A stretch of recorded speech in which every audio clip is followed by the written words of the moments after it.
بسم اللہ الرحمن الرحیم۔ حضرت سلمہ رضی اللہ تعالیٰ عنہ آپ ارشاد فرماتے ہیں کہ ہم موجود تھے کہ نبی پاک صلی اللہ علیہ وآلہ وسلم کے پاس ایک جنازہ لایا گیا تاکہ آپ اس کا جنازہ پڑھیں، تو آپ صلی اللہ علیہ وآلہ وسلم نے پوچھا کہ اس کے ذمہ کوئی قرض ہے؟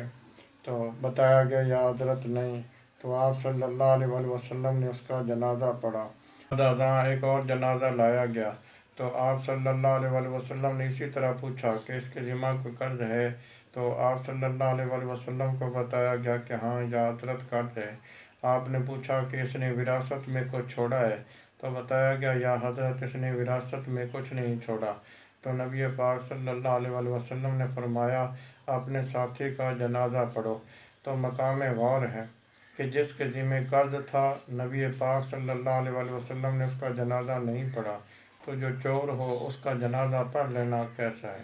اسی طرح ایک اور روایت میں آتا ہے کہ ایک جنازہ لایا گیا تو نبی پاک صلی اللہ علیہ وآلہ وسلم نے پوچھا اس کے ذمہ کوئی قرض ہے؟ تو کہا گیا کہ اس کے ذمہ اتنا قرض ہے۔ تو آپ صلی اللہ علیہ وآلہ وسلم نے فرمایا کوئی اس کے قرض کی ذمہ داری لیتا ہے؟ تو حضرت علی المرتضیٰ شیر خدا رضی اللہ تعالیٰ عنہ آپ نے اس کے قرض کی ذمہ داری لی، تو نبی پاک صلی اللہ علیہ وآلہ وسلم نے اس کا جنازہ پڑھا۔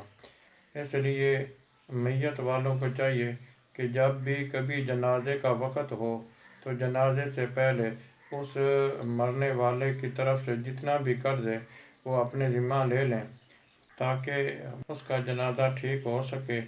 بروز قیامت اس قرض کی وجہ سے وہ اللہ تعالیٰ کے حضور پکڑا نہ جائے۔